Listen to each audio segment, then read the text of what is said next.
In this video, I'll guide you through how to find a list of commercial properties in PropWire. Today, we're going to look at how to search for commercial properties using your PropWire account.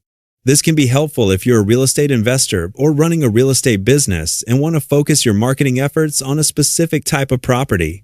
By narrowing down your search, you can avoid spending time and resources on properties that do not match what you are looking for. The process is simple and can be completed directly from your PropWire dashboard.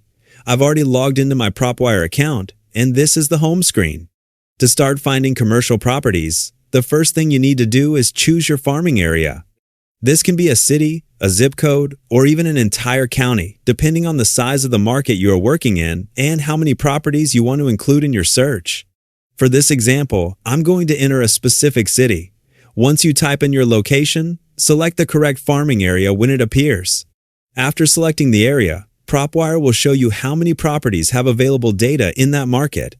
Now, to filter these properties and only show commercial properties, go to the Property Types section at the top of the page. From there, select Commercial. PropWire will automatically update the results and remove properties that do not match this category. After applying the Commercial Property filter, you can see the number of available properties has been reduced. This gives you a more focused list of commercial properties in the selected area. To narrow the list down even further, click on the More option at the top. From here, you can use additional filters. One filter I like to use is under Owner Filters. If you prefer working with individual property owners, select Individual. You can also adjust the minimum years of ownership. In many cases, owners who have only owned a property for a short period of time may be less likely to sell. For this reason, you can set a minimum ownership period to help find more relevant opportunities. After adding your filters, click Save and Close. Once the filters are applied, you'll have a much smaller and more targeted list of commercial properties. You can then review these properties and see which ones match your goals.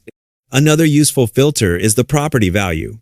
If you are only interested in properties within a certain price range, use the price filter to set a maximum value. This helps prevent you from spending time or marketing money on properties that are outside your budget. And that's the easiest way I know to find a list of commercial properties using PropWire. If you know another method, feel free to share it. Hopefully, you found this video useful. If it helped, consider leaving a thumbs up or subscribing for more tutorials. Thanks again for watching, and I'll see you in the next video.